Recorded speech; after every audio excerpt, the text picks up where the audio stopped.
Dear students, today's topic is white box testing.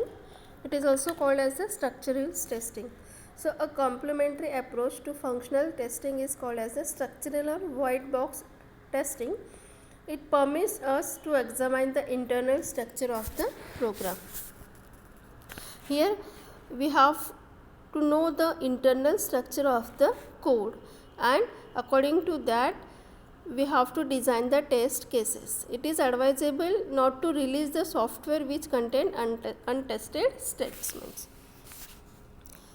So we want to look into the program, examine the code and watch it as it runs. So this activity is dynamic and it is called as the dynamic testing. But if we want to test the program without running it, meaning thereby examining and reviewing it, then it is called as the static white box testing. So path testing is the first method of white box testing.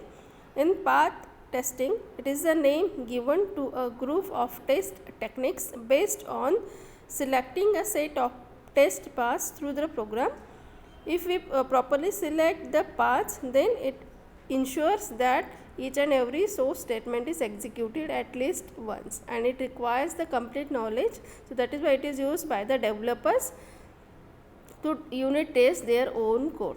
So this type of testing involves generating a set of paths that will cover every branch in the program and finding a set of test cases that will execute every path in the set of program paths. So flow graph, path graph, the first step in the path testing is flow graph. The control flow of a program can be analyzed using graphical representation that is known as the flow graph. The flow graph is a directed graph in which nodes are either entire statements or collection of the statement and edges represent the flow of control. So this is the basic construct of the flow graph. This is for the sequence. This is for if then else, if then else. This is for the while loop which executes the loop, and if the when the condition is not satisfied, then it comes outside the loop. This is a repeat until loop, and this is the switch statement. Okay. After that, the second step is DD path graph. So DD path graph is known as a decision to decision path graph, and which is the second step in draw the path testing. Here we concentrate only on the decision nodes. So the nodes of the flow graph which are in the sequence are combined into the single node. Okay. So we will see one example, that is the triangle problem, in which we have to classify the triangle, whether that triangle is scalar triangle, whether it is isosceles or equilateral, or it is not a triangle. Okay. So for that purpose, this is the program in which 1 to 9 statements are in sequence. See, 1 to 9 statements are in sequence, 10 is having decisions, and after that the branching is taken place. So according to this program,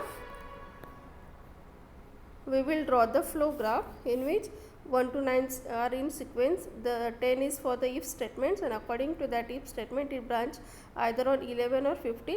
11 is also again branch, other according to true or false it branch on 12 or 14. Okay.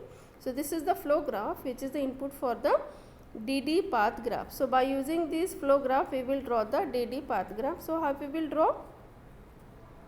First 1 to 9 are in sequence, so we will convert this into one node. Okay. So see here, this is the table in which 1 to 9 nodes are sequence, and we create one node that is called as the A. 10 is single node and it is a decision node, that is why we give it as a name B. 11 is also a single node which is a decision node, so it is C. 12 and 13 are sequential nodes, so that is term as D. So what we have to do, the nodes which are in sequence we have to give the name according to the DD path graph. So by using this table we will draw the DD path graph. See here, by using that table and by using the flow graph and by using the program we will draw the DD path graph. So A means 1 to 9 statement which branches to B. B can branch either C or F. Okay.